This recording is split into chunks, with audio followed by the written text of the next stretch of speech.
Hello friends, welcome to Unacademy. तो आज हम बात करेंगे सीमैट 2021 के बारे में। तो सीमैट देखो एक एग्जाम की बजाय एक पजल बन चुका है। सब लोग क्वेश्चन कर रहे हैं कब ये होगा, डेट के बारे में। जो नया सेक्शन ऐड हुआ है वो कैसे होगा, उसकी प्रिपरेशन कैसे करनी है, उसके मार्क्स ऐड होंगे या नहीं होंगे। और सबसे बड़ा जो क्वेश्चन है वो ये है कि प्रिपरेशन करें तो कैसे करें, क्योंकि डेट आपको मालूम नहीं है एग्जाम की। ठीक है, तो इन सारे क्वेश्चंस का आज मैं आंसर करूंगा best up to my knowledge.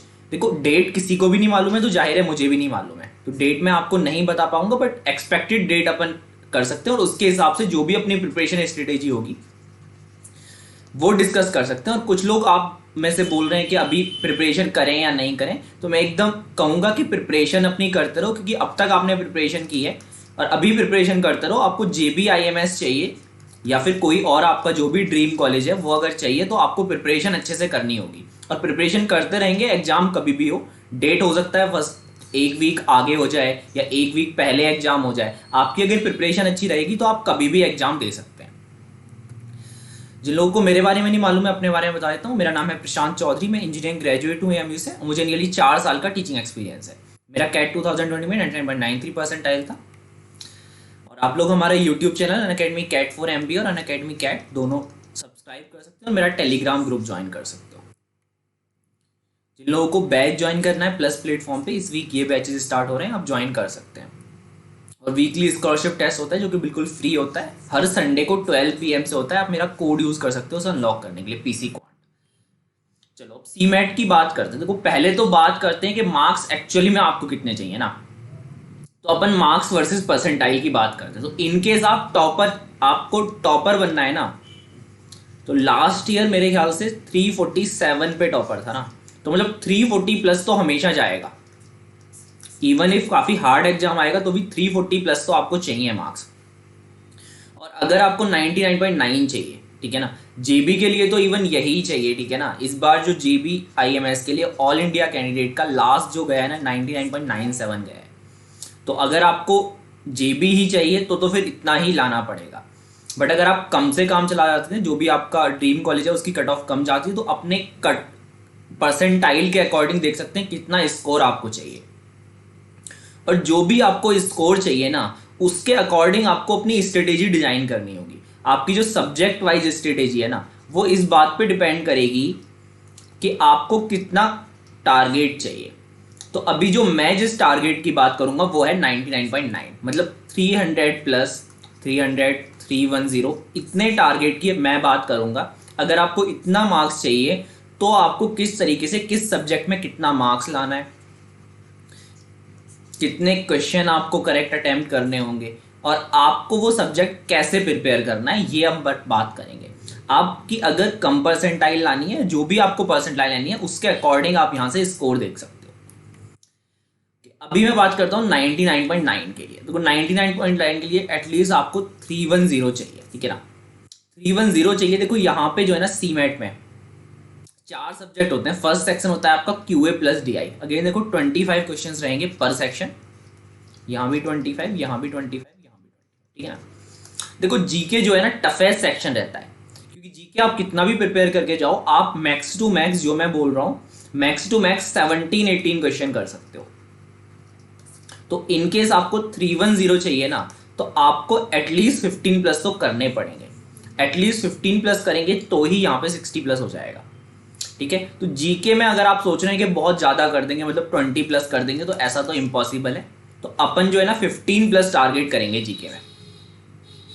इसके अलावा अगर मैं वर्बल की बात करूँ तो देखो वर्बल में वोकेब वाला जो पार्ट होता है ना, वो काफी टफ पड़ता है। RC आप कर दोगे no doubt, fill in the blanks, बाकी क्वेश्चन जो है वो कर दोगे, लेकिन वोकेब वाले हर क्वेश्चन आप नहीं कर सकते। तो कुछ बच्चे 20 तक भी जा सकते हैं, बट मैं इन जनरल बोलूं तो आप 18 प्लस तो आराम से कर सकते हो। 18 प्लस कर सकते हो तो यहाँ पे आपके मार्क्स जो है 72 टारगेट कर सकते हो। ये 18 क्वेश्चंस आउट ऑफ 25 है। अगर मैं QA, DI और LR की बात करूं तो ये इजीएस्ट सेक्शन है मेरे ख्याल से। इसलिए नहीं क्योंकि मैं ये सब पढ़ाता हूं, इसलिए क्योंकि ये सच में इजी आते हैं। और इसमें अगर बच्चा चाहे तो 25 आउट ऑफ 25 भी करेक्ट कर सकता है, बट कई बार सिली मिस्टेक्स हो जाती है। तो मैं अभी 21 लेके चल लेता हूँ। 21 तो एटलीस्ट है, मतलब 21 तो आपको करना ही है। अगर आप 21 नेट करेक्ट करोगे मतलब आपके मार्क्स हो जाएंगे 84। तो अगर 21 में से ये 21 आउट ऑफ 25 करना है आपको क्यू एंड डी आई में भी, जिसका एक सेक्शन होगा और एल आर का जो कि सेपरेट सेक्शन होगा। तो ये आपका जो टोटल हो जाएगा, टोटल आपका हो जाएगा 8 3 24 प्लस 6 300 प्लस हो जाएगा, ठीक है ना। लेकिन टारगेट अपना 310 था, ध्यान रखना। तो 300 से काम नहीं बनेगा। अब आपका जो भी इसमें से अच्छा है ना सेक्शन, उसमें आप 2 to 3 क्वेश्चंस ऐड कर लें। 2 to 3 क्वेश्चंस मतलब कि 8 to 12 मार्क्स आपको ऐड कर लेने हैं जो भी सेक्शन आपका अच्छा है। मान लीजिए मेरा वर्बल अच्छा है तो वर्बल में मैं 18 से 2-3 क्वेश्चंस मोर कर सकता हूँ। तो आप अपने हिसाब से अपने अकॉर्डिंग जो भी आपका स्ट्रॉन्ग सेक्शन है उसमें 2-3 क्वेश्चन ऐड कर सकते हैं, एटलीस्ट 2 सेक्शंस में। और एटलीस्ट 2 में ऐड करेंगे तो 310 प्लस चले जाएंगे आप। मेरे ख्याल से परसेंटाइल स्ट्रेटेजी समझ में आ गई होगी किस टॉपिक के लिए कितना क्वेश्चन करना है।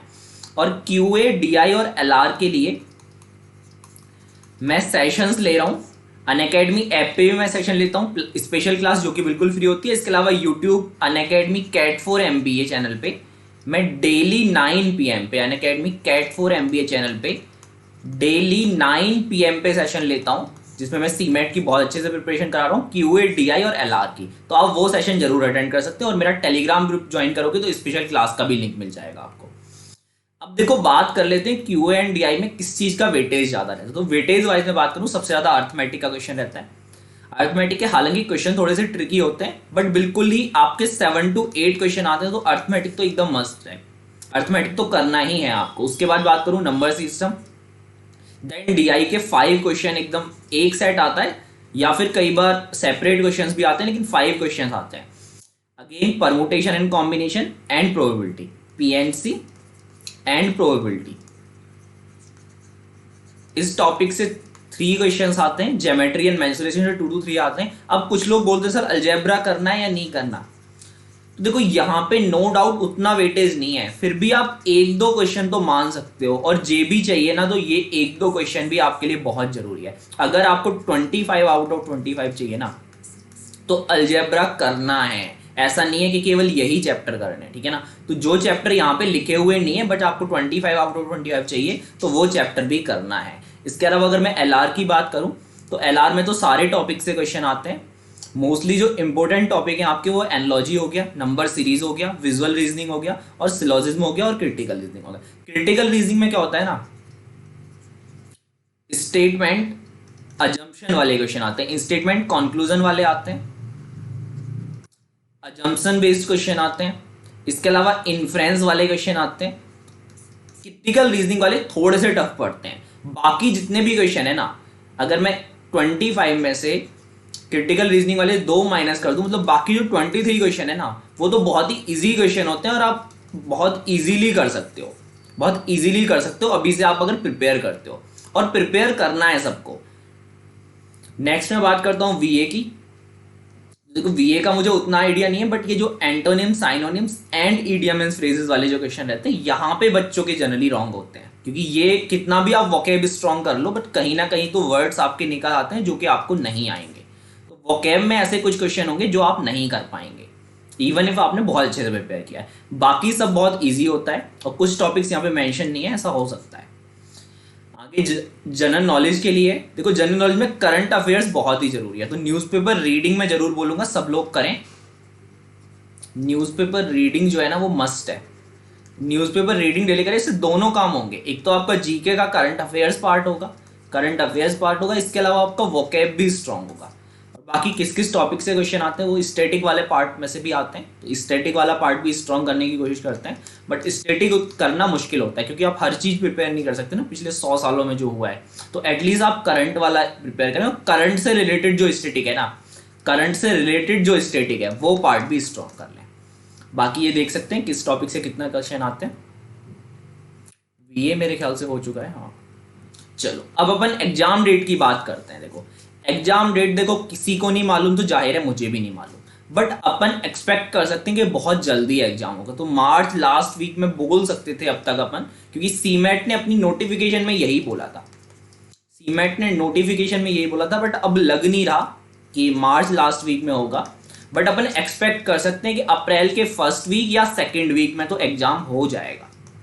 मेरा तो गैस यही है, बाकी कब होगा ये कोई नहीं जानता। तो आप इसकी फिक्र ना करें, है ना। जो भी लोग हैं इसकी टेंशन मत लीजिए, एग्जाम कब होगा आप अपनी प्रिपरेशन कीजिए और अच्छे से प्रिपरेशन कीजिए। अब अगेन एक सबसे ज्यादा जो लोग पूछते हैं कि इनोवेशन और एंटरप्रेन्योरशिप जो सेक्शन ऐड हुआ है उसका क्या करना है। देखो पहली बात तो मैं आपको बोलूंगा कि इसके लिए मत पढ़िए, इसके लिए मत पढ़िए। जो आपको 4 सेक्शंस पता है ना उनके लिए आप प्रिपरेशन कीजिए। जो नया सेक्शन ऐड हुआ है उसके बारे में किसी को नहीं मालूम, तो कोई भी प्रिपरेशन मत कीजिए। बट स्टिल कुछ लोगों को क्या है ना, एंटरप्रेन्योरशिप में ही जाना है, उनको तो ये सेक्शन पढ़ना ही है। तो वो जो सजेस्ट मैं कर सकता हूँ ना, हालांकि कंपलसरी नहीं है कि इन्हीं में से क्वेश्चन आएगा, फिर भी मैं जो सजेस्ट कर सकता हूँ वो ये है कि आप बेसिक नॉलेज ऑफ एंटरप्रेन्योरशिप कोई भी बुक पढ़ सकते हैं इससे रिलेटेड। इसके अलावा कॉमन सेंस बेस्ड क्वेश्चन आएंगे, इसके लिए कुछ प्रिपेयर करने की जरूरत नहीं है, ये तो आएंगे तो आप कर देंगे। इसके अलावा क्या होता था ना, जैसे जेट की डिसीजन मेकिंग सेक्शन होता था ना, वैसा ही कुछ आ सकता है सीमेट में, बट सीमेट इजी एग्जाम होता है तो इसका कोई इजी वर्जन आएगा। तो ये 3 मेरे पास हैं कि इनमें से हो सकता है कुछ हो, हालांकि पक्का क्या होगा ये किसी को नहीं मालूम। इन तीनों में से कुछ भी हो सकता है इस सेक्शन में, इतना मैं बोल सकता हूं अभी के लिए। और कोई आपका क्वेश्चन है जो मैं आंसर नहीं किया मैंने सीमेट से रिलेटेड या किसी और एग्जाम से रिलेटेड, आप कमेंट सेक्शन में मुझे बता सकते हैं और मेरे टेलीग्राम ग्रुप पे भी पूछ सकते हो। इसके अलावा अगर आपने अनअकैडमी ऐप नहीं डाउनलोड किया तो आपको प्ले स्टोर में जाके अनअकैडमी सर्च करना है, इस तरीके से आएगा, इसको इंस्टॉल कर लेना है। एंड देन अगर आप अपनी प्रिपरेशन के लिए प्लस प्लेटफॉर्म यूज़ करना चाहें तो प्लस में जाके कैट पे जाना है, यहाँ पे गेट सब्सक्रिप्शन पे जाना है और ये आप देख सकते हैं रेट। अगर आप 12 मंथ्स या 24 मंथ्स का लेते हो तो आपको काफ़ी सस्ता पड़ेगा। एंड ये टोटल प्राइस होगा, टोटल प्राइस पे अगर 10% ऑफ चाहिए, अगर 10% ऑफ चाहिए तो मेरा कोड यूज़ कर सकते हैं, दैट इज PC क्वांट। और प्राइस हाइक होने वाला है, इनकेस आपको लेना है सब्सक्रिप्शन तो जल्दी ही ले लीजिएगा। बाकी वीडियो को लाइक एंड शेयर कर दीजिएगा और मेरा टेलीग्राम ग्रुप ज्वाइन कर सकते हो। मैं 9 PM पे सेशन लेता हूँ सीमेट के लिए डेली, वो सेशन भी आप अटेंड कर सकते हैं at Unacademy CAT 4 MBA। Thank you.